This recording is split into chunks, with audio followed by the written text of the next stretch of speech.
Veľmi sa pracuje tiež s rezonanciou v hlave, ako sme robili toho, že king, že to znie, tak aj verbe často robí z NG.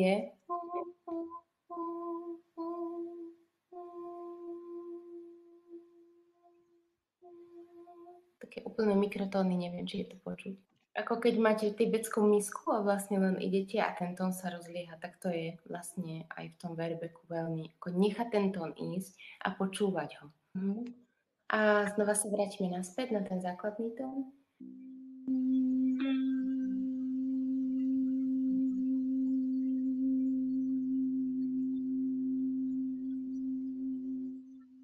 Spievam a počúvam v prvom rade na základe toho, akú máme výživu a tak ďalej. Je tam milión faktorov. Hormonálne zmeny, menštruácia, tehotenstvo, všetko mení hlas.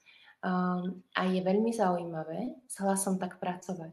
Že aha, tak dneska mám zastretý hlas, tak dobre, tak budem pracovať s zastretým alebo chraplavým a budem pracovať jemne, ale vlastne akceptovať sa taká, aká som a s tým pracovať a to mať rada v ten daný moment.